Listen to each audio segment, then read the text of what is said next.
Whenever I took the bus this way in the morning, I always checked to see if anything was there. And now there's supposed to be something. So let's take a look.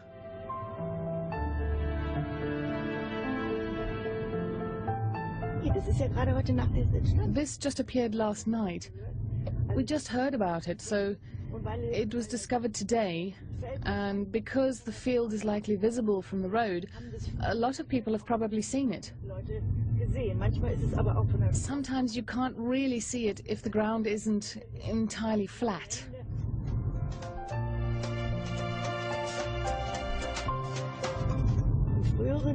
I actually used to come here with my tent and camp out on Barge Inn's campground, where the croppies, as we call ourselves, used to meet. There it is. I see it. Yeah, there are quite a few people. Oh, okay, you need to turn around here. Wow, that's really something. Man, that's beautiful. That's incredible.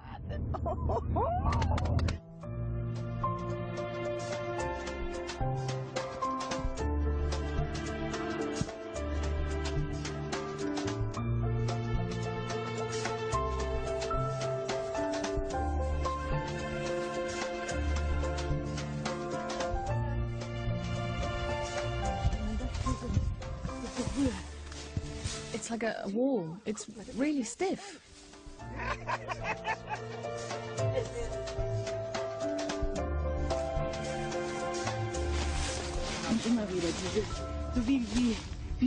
Like a river, like water flowing around.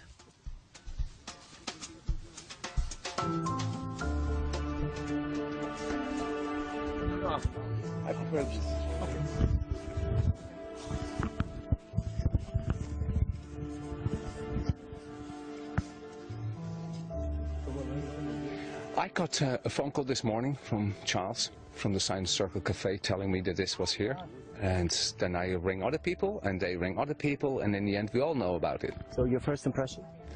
Looks good. I like it a lot, but you have to see it from the air. This is one of those things that you have to fly over and you have to absorb it while you actually go in the air and see it from high above.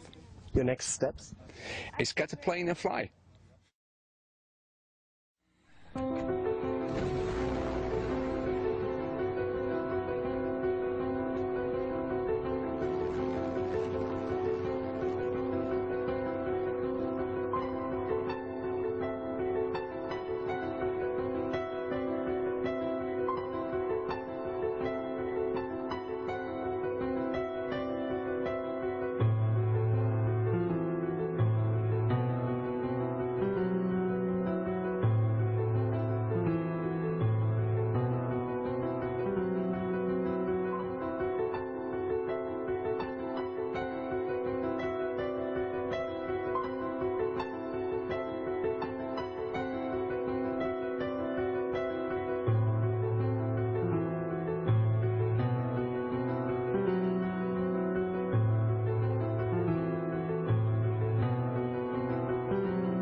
The exciting thing about crop circles for me has always been that they take a special place among the multitude of so-called paraphenomena, because they're not a subjective perception.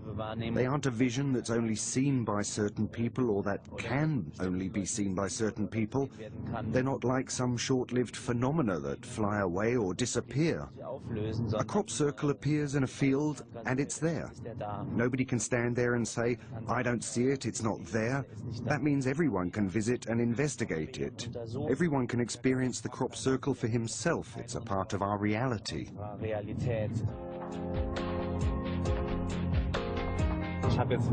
I've seen at least 600 to 700 crop circles myself. It's not like the first time anymore, but you can compare it with a crime scene investigation. It doesn't help the police if 100 curious onlookers have already trampled all over it.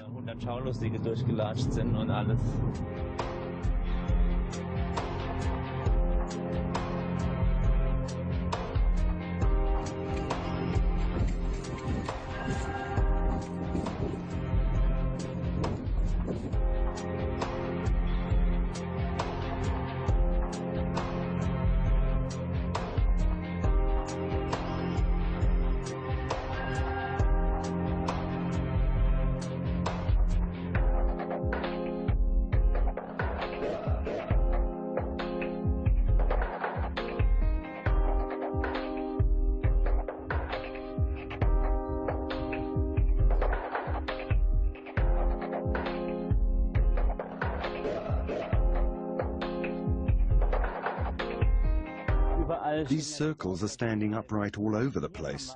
And here we have a place in the field where none of the grain is standing, but the grass is completely undisturbed.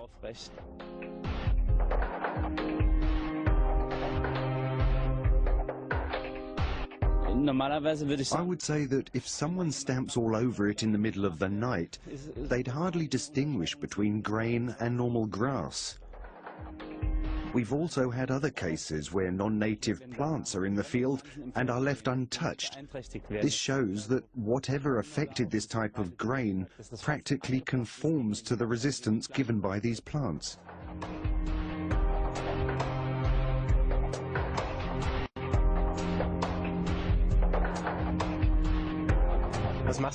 What do you do with all these photos?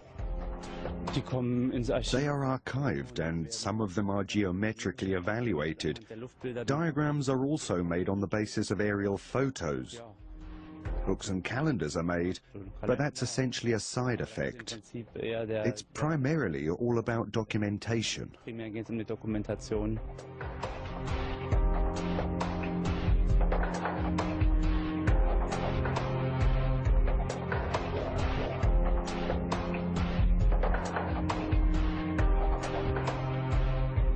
The fascination is very strongly connected with the aerial photos. If you take a look around you, you don't see much. Most of the images people have of crop circles are from the aerial photos.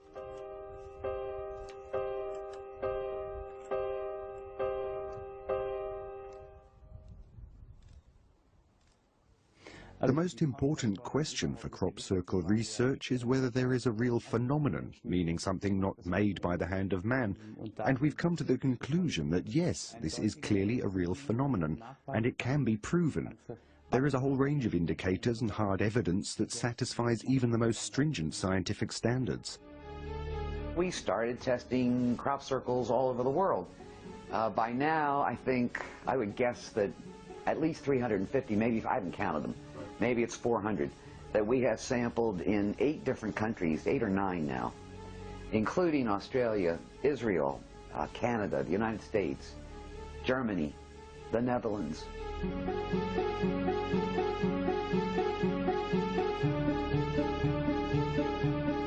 We can prove that there is apparently a rotational force. This rotational force contains an energy component that works like a microwave. We can reproduce many of the changes which take place in the plants and soils by means of microwave radiation. The microwaves heating the moisture inside turns to steam, and as it does so, it has to escape. Well, if the plants are young and pliable, the outer fibers are pliable, the steam escapes by stretching the nodes. That's how you get the elongated nodes. If the energy is extremely intense, and or if the crop is old and the fibers are tough, then it can't get out by stretching it because the fibers won't stretch, or it's just too much energy. Then it blows a hole right out at the node.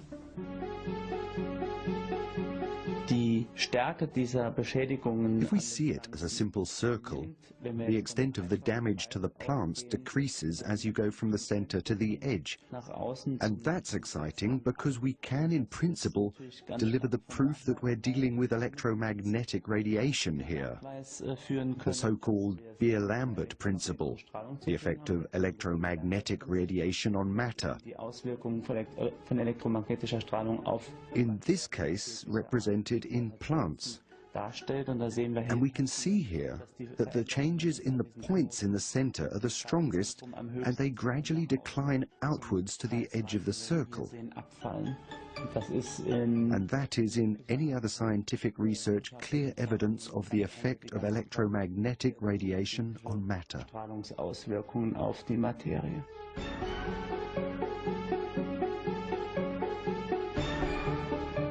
What we've discovered now in formation after formation all over the world are these tiny little rounded particles, but the fact that they're perfectly spherical indicates they were in a molten state, because that's how you get the spheres. Right. And furthermore, we not only find them, we find them deposited in very unusual ways. Sometimes they're deposited at the edges of the circle only. Sometimes they're deposited very definitely in the middle. And even more interestingly, sometimes there's a linear deposition, meaning that you'll have perhaps the least at the center, a little bit more 5 feet out, a little bit more 10 feet out, until you get the greatest amount at the edge, but in a clear linear progression. We have also found changes in the soils which we have analyzed. In the soil of the Crop-Circle, there is a distinctly higher concentration of magnetic material compared to the control samples. And this material can also be shown to be distributed centrifugally from the center outwards. Additionally, we have analyzed the crystalline structures of the aluminium oxide minerals in various crop circles. It's well known that they expand under certain natural circumstances, and limiting ourselves only to the surface soil of the crop circles, we have found these crystalline structures changed in such a way that we could normally only explain it as a result of extremely high pressure. But you can rule this out because this type of pressure on the plants can't be proven. They weren't damaged, and the temperatures that these plants would have had to have been exposed to would be so high that sustained exposure would have incinerated the field. It's an amazing fact. This kind of alteration in clay minerals is normally associated with sedimentary rock. When you have tons of the pressure of mountains pressing down on over hundreds of years on sedimentary rock. Here we are in surface soil. I wasn't sure, but I didn't think this had ever been seen before in surface soil, and I mean, I couldn't believe it. At the 95% level, I was blown away. I thought, oh my God. So I said, I don't believe you. And so I had it done again. I hired somebody else. And we repeated the statistics because I couldn't believe it. Well, in fact, that's what we had. As best I can tell, is that there are microwaves or something that's acting like microwaves. There are electrical charges, which I think he's nailed down, and there is strong magnetism. At the very least, we have that going on. This means we can describe parts of the paintbrush or the pen, but we don't know who or what uses this brush to create these forms. In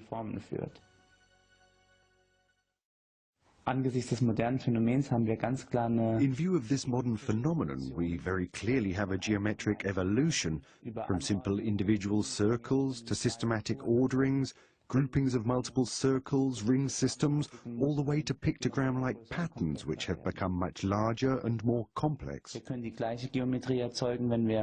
can create the same geometry when we project tones onto the surface of standing water, as Alexander Lauterwasser does with his water sound images.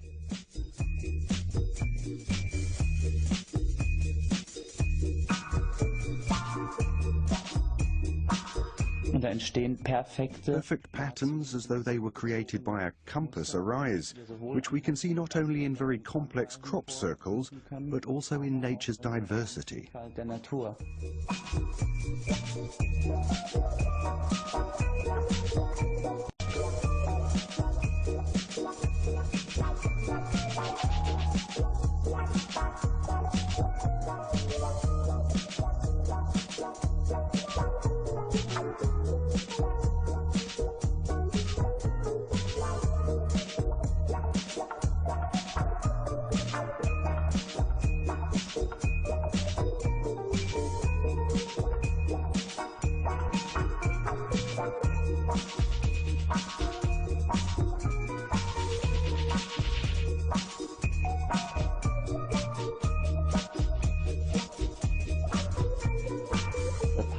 Very clearly structured geometry emerges. Interestingly, this is the type of geometry we're talking about when a peacock displays his feathers and your eye connects the individual eyes with each other.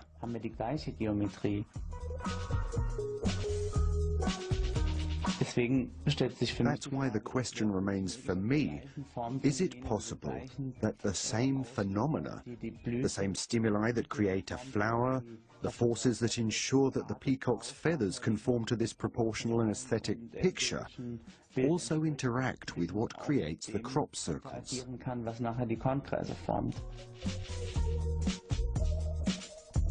I mean, the shell of a seashell, snowflakes. I mean, there are millions and millions of examples of nature creating incredibly intricate designs. Nature creates designs everywhere, all the time.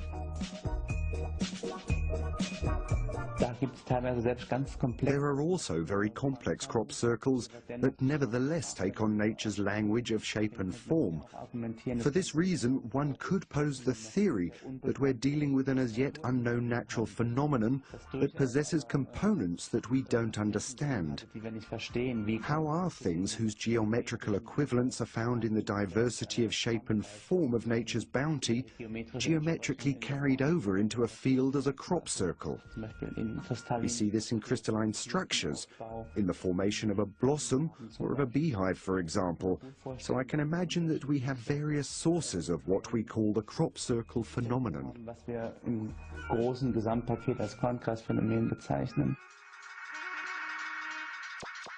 Somehow these shapes go deep inside us, talk to us, and not on a conscious level. It's not that we look at the shapes and think, oh, that's this, that's that, that's that.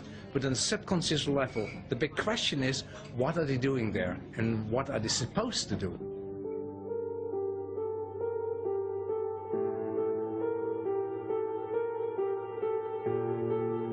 Carl Gustav Jung, the great psychologist of psychiatrist, has done a lot of research in the influence of shapes on the human mind, and especially the subconscious mind.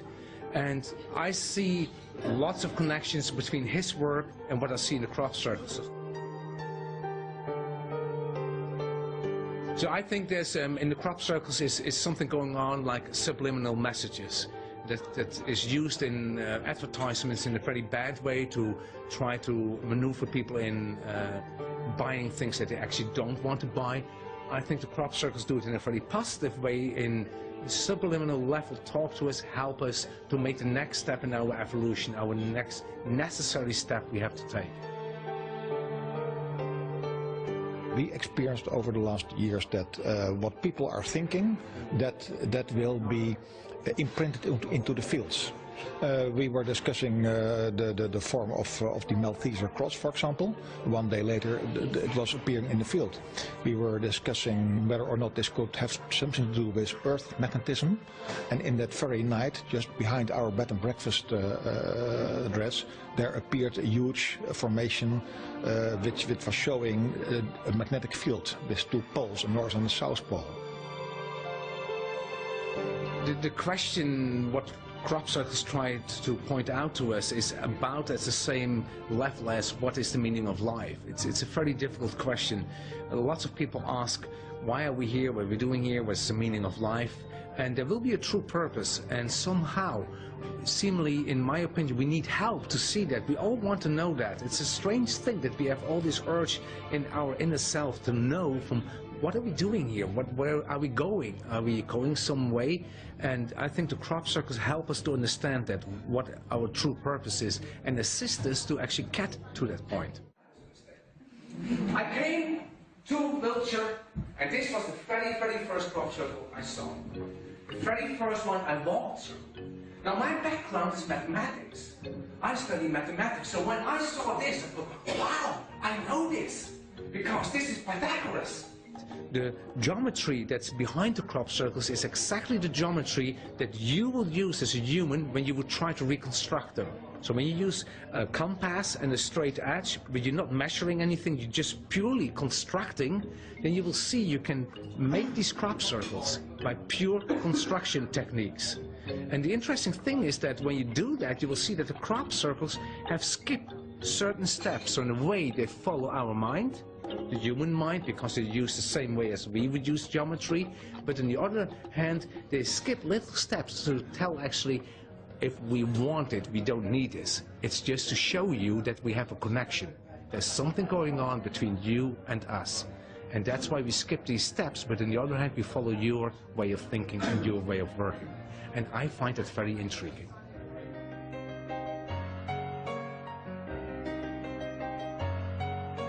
Now, it's clear that this points somewhere. Nobody can deny that this is some kind of error. And that triggered me. Where is this arrow pointing at? And I will show you where it's pointing at that spot there. That appeared exactly there. This is an illustration out of Alice in Wonderland, and that will show you that this doorway is something indicating about different worlds you can travel through, different dimensions. What was really the question is, this doorway again is pointing somewhere. Let's have a look. It's Sugar Hill. And what is on this spot where it's pointing at? Nothing. Until that one appeared. I'm convinced, and I've studied that as well, that the crop circles in itself are not separate events. They're not just separate, here's a crop circle, there's a crop circle, there's a crop circle. When you look from higher up, from a bigger picture, you will see they're all connected. For you to discover look at the bigger picture, go over it, don't look at the detail, don't get lost in the little things, don't be on your knees, but try to get wings and fly over it and see the big picture. And to make it clear to us, it shows us that it's connected to geometry in the landscape. I think, again, to wake us up from just see the bigger picture. Just don't look at the little details, but see the bigger picture, and then you will see it's actually one. There's only one message there, one signal, one beep.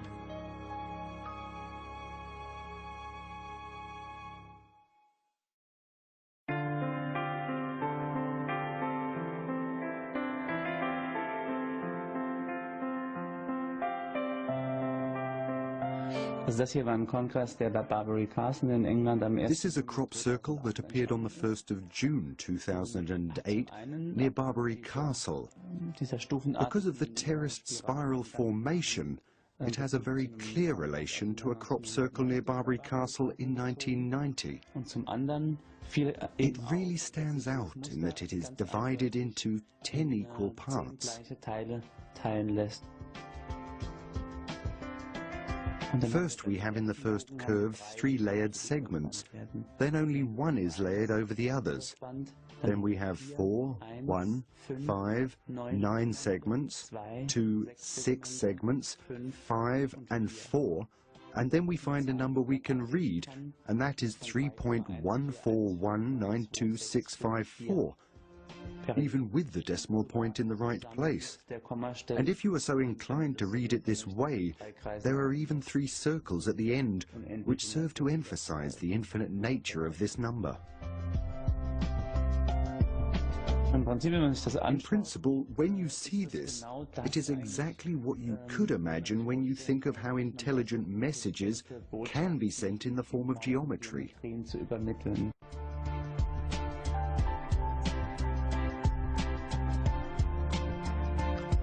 Very many of the crop circles go through this exercise of relating the length of the perimeter of a square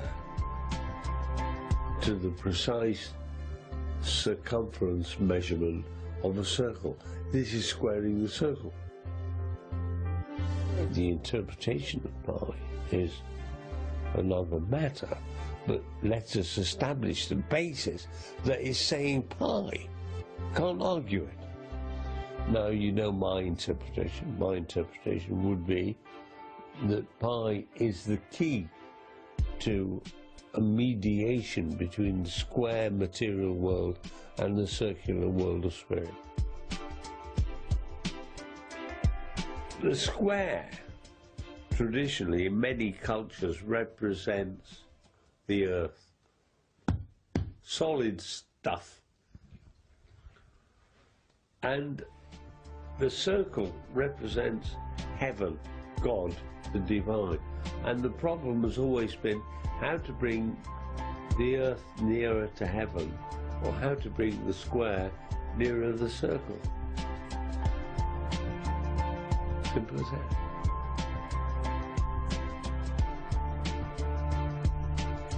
I think I can safely say that people can't do this. Human beings cannot continue every year to produce completely new themes of design. I mean, it takes my breath away.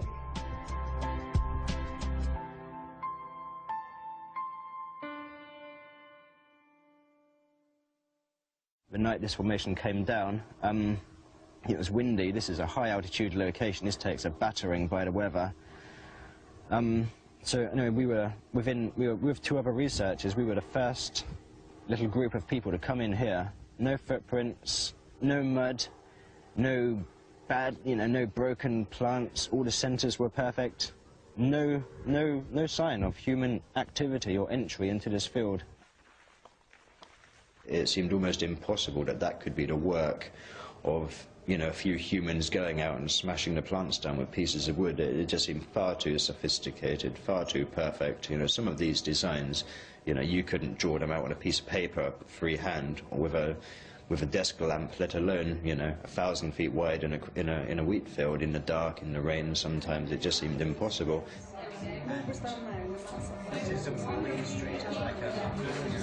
The new crop circles start coming every April, and we stick the pins in the map exactly where the crop circles are and put numbers on the pins so people can just come in and find out which crop circles are exactly where they are in the land related to the photographs, and then go out and experience the phenomena for themselves. We're coming here for over 10 years, and we've seen many things in those 10 years which cannot be described to natural phenomena. For example, lights floating over the fields, lights falling from the sky. Last year we saw big floating balls of an aluminium shape, 5 in total number, floating over the wheat, disappearing into the ground, reappearing later and disappearing into the trees.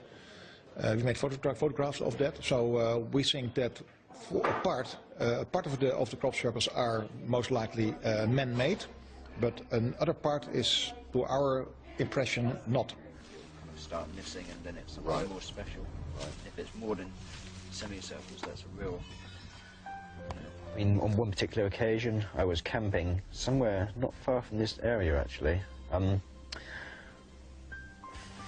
was horrible, cold, windy, dark, rainy night. I had a sudden urge to look out of my tent, and unzipped, looked out, and there's an orange ball of light. Big globe of kind of goldeny, orangey light hanging in the sky, which seemed to be about 30 feet over me. I mean, what the hell was that? I mean, it was anywhere long enough to just for me to notice and reaffirm that it physically was there, and then blink out, and that's it. Almost as if they want to be seen for some reason. It's as if they provide a little bit of proof that something really weird is happening, but just not quite enough to provide definitive proof for the world. There's just enough to keep our attention, as it were.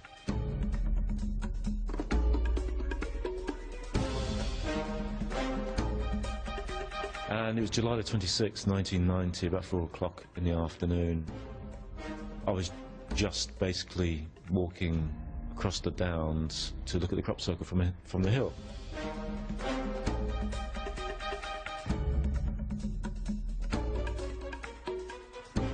and I saw this glint out the corner of my eye. I thought, what's that? And I picked up the camera just automatically and started filming it. And there was this bright object which was actually moving across the heads of the crop, and it arced round and then dropped into the crop, and it was glinting and flashing, and then it suddenly moved. And this was all on film. I was filming this.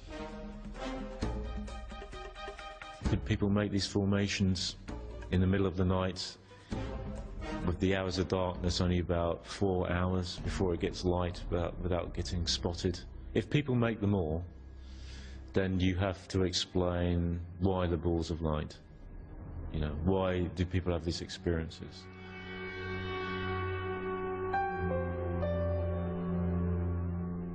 I think the door's open to believe it if you wish that they're all man-made, which is the easy option.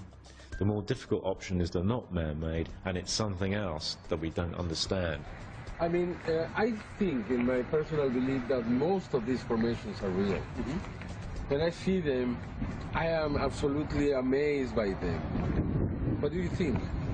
Well, I have a slightly different view. I think that we are also having at the moment, we see a lot of man-made formations, but still, for me, this is not so important, because I think there are still genuine crop circles and good ones, you know, nice-looking ones and big ones, and so I have to say I do not spend too much with the man-made theory. The foundation has been laid for the determination that there is such a thing as a crop circle phenomenon. There is no doubt that humans make crop circles, and to some extent very good crop circles. But that doesn't play a role in crop circle research. And not because it looked crooked, but simply it did not have the feeling of what we wanted to do. I investigate the crop circles phenomenon because I believe that there is a connection between crop circles and the UFO phenomenon. I believe that they are messages from an alien intelligence.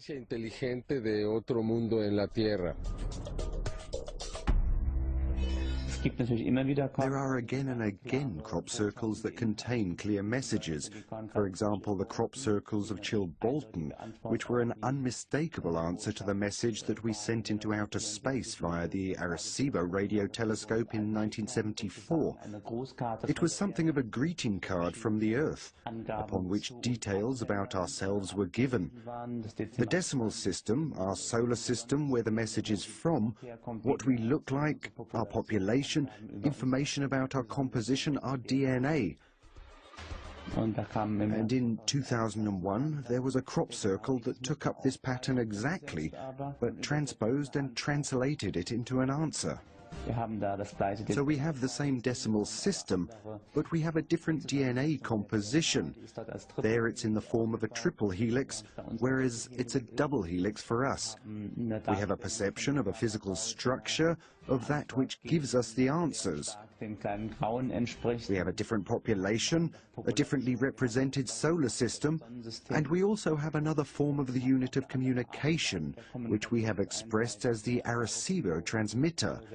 It was portrayed as a crop circle that was discovered a year before in the same field.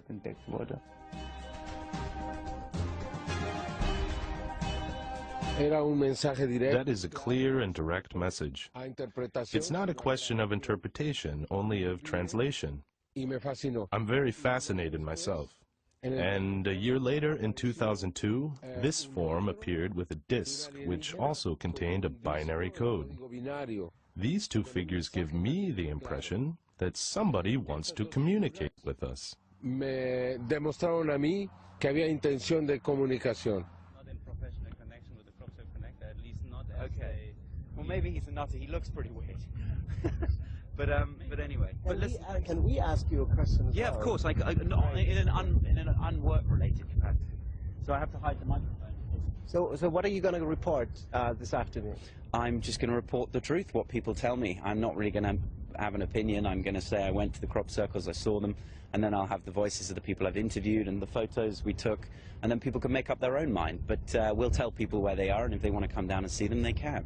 Are you going to play in some alien music? And that is not my decision, but I wouldn't be surprised if the theme of X-Files or something was in there. But yeah, obviously this is, you know, in the news. We've got serious things all over the country, all over the world going on. this is going to be one of the lighter stories. What if this is not just some light story, but some very important story for mankind? Well, if that is the case, I'm very proud to have been here for this particular incident, and I keep a really open mind. If my boss tells me to go to a crop circle again, I'll definitely go. I love them. They're fascinating. And I like the people you meet, and I just think it's cool. I think anyone would find this stuff cool. What do you think a journalist like you could do to shift this to a more serious level? That's a loaded question. I don't know. I mean, I think it's hard because, of course, in people's daily lives on a daily basis at the moment, there are so many hard things going on, like the credit crunch, for example, in the UK, or the cost of living. And with important things like that, it's hard for people to worry or think about other stuff because there's so much else going on in their life. What do people want? Fundamentally, they want to survive. What does that mean? Please make tomorrow the same as today. The real response is to trivialize the phenomenon, to make it go away. Humans are very good at looking the other way, like babies.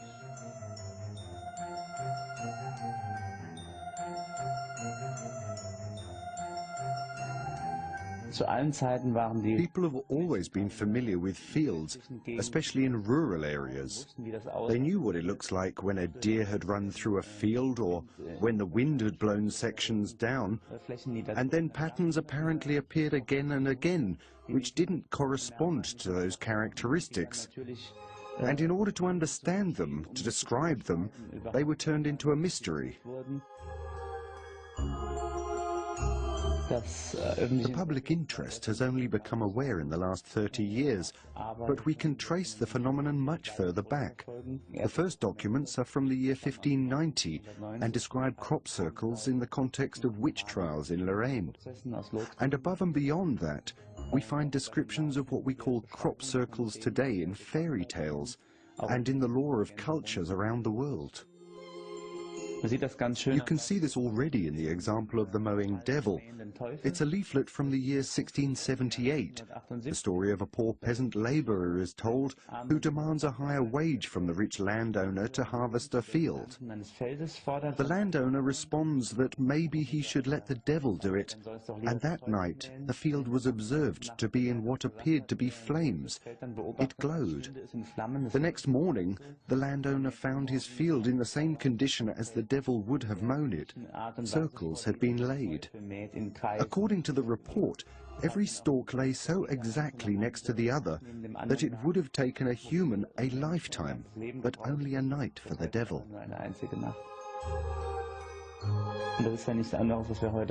And that's nothing different from what we're doing today, by projecting our wildest imagination of what could be responsible for the circles into them.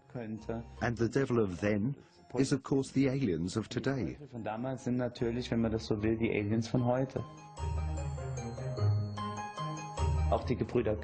The brothers Grimm even described crop circle phenomena back then. They were called fairy rings then.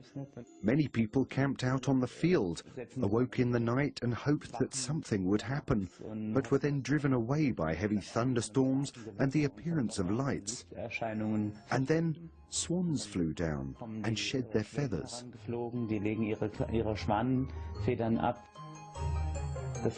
This means that the picture they used could possibly correspond to the light phenomenon which we observe today.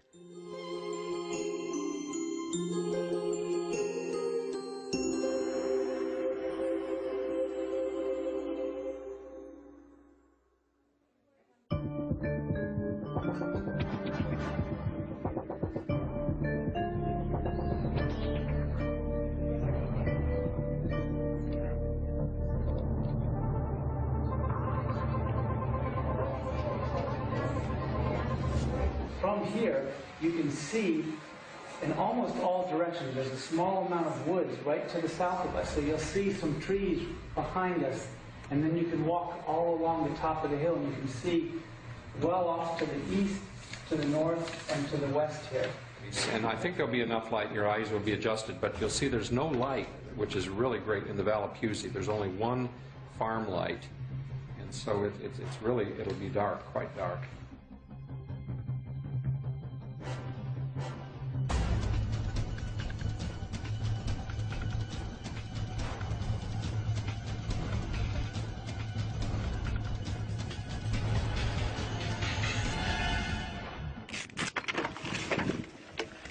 How often is anything seen here per night or even per season? A lot. People who do these watches see a lot, but it's always the question, of course, what do they see? There are, of course, people who are constantly saying something, who look exactly at the military training area, and then say every night that they've seen flying lights. You have to view that carefully, of course. And have you ever seen anything interesting during a night watch? Yes, in 1994 I saw something. It started to blink in the crop circle, and then everybody, well at least me, and probably others, aimed the binoculars at this light that had blinked in the crop circle. It then just very slowly drew a finger of light there across the field, and in that moment, when the finger of light would have shown what was where it had first blinked, it shot across to the edge of the field, blinked 2 or 3 times, and then it was gone.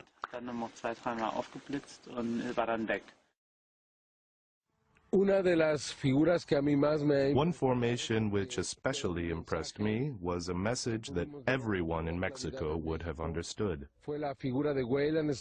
This formation appeared on the 9th of August 2005 and displays the Mayan calendar. It's also called the Tzolkin.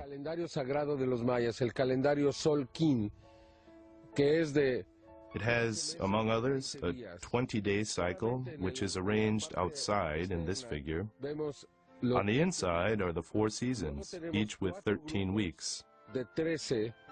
20 times 13 makes 260 days, the human gestation period. Because the Mayans thought that man didn't orientate himself according to the 365-day cycle, because that is the cycle of the earth, but instead to his own 260-day cycle as a human.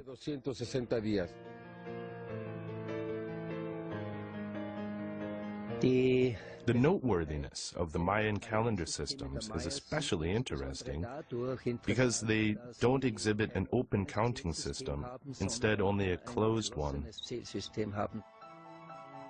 20 is the code for individual life, and 13 is the cosmic factor of movement. That means they define their calendrical measurement system in 2 positions. They always have a calibration point for the beginning, and thereby also always a calibration point for the relevant ending. So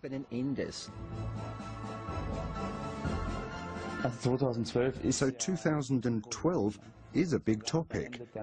In short, that's when the Mayan calendar ends. Crop circles have also taken up this theme and show the planetary constellation of our solar system around about the 21st of December 2012 in a crop circle here near Avebury Manor in mid-July 2008. A remarkable point ends here, which we are moving to and moving through. And the second stage is actually what we haven't even considered yet, that time is the carrier of information for evolution.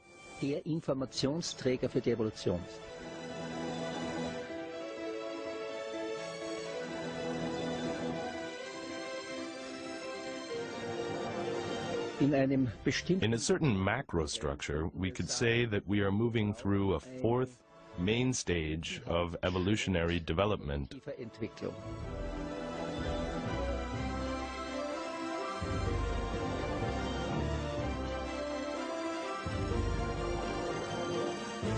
Just like every human being progresses through the phases of childhood and youth, we can also understand here why mental development in the evolutionary process has reached this quality and this standard precisely in this greater cycle, in which we now have the finish line.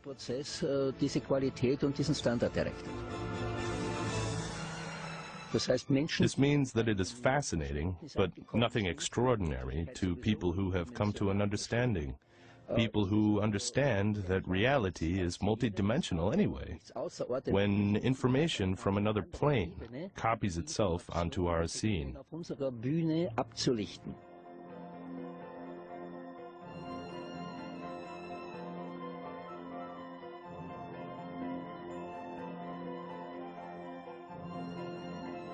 What I've seen the last 15 years and what has happened to my life is that I see the amount of coincidences stacking up. So I'm just meeting the right people, just the right events happen. It's all the right things at the right time. And bit by bit you recognize there's no coincidence. There's a great structure behind that.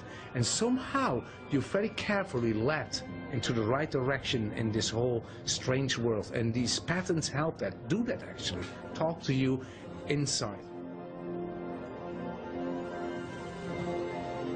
I guarantee anybody that comes over here looks at a number of real formations or a number of formations and learns to make a kind of a distinction. I could almost guarantee they'll go away. The hard facts regarding this situation are hard facts. You know, they're not sort of flaky claims or, you know, wishful thinking. There are certain facts which people do need to know.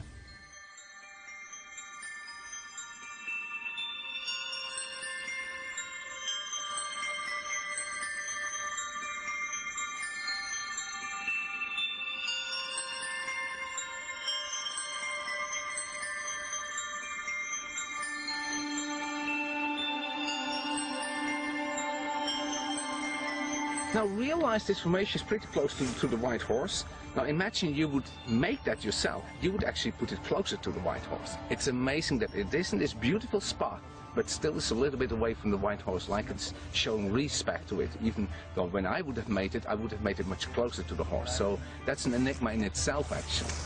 And you know, just 24 hours ago, I was in this road thinking about this field, because it was so nice, I could see it from there.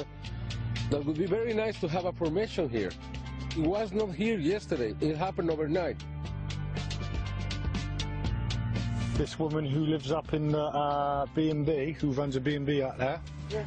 they've actually walked down here. It wasn't here at 5:30 in the morning, so that's when she was walking through. So this must have been done sometime after at 5:30 in the morning today. This is my first encounter on a corn circle, and I'm sceptic, like, you know, but I've got my views now on it. I don't think it was man-made.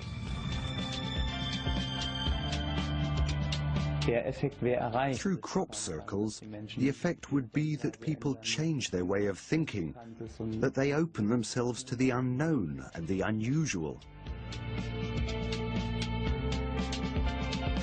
Most people are pleased by the phenomenon. It's not a dangerous phenomenon, you know.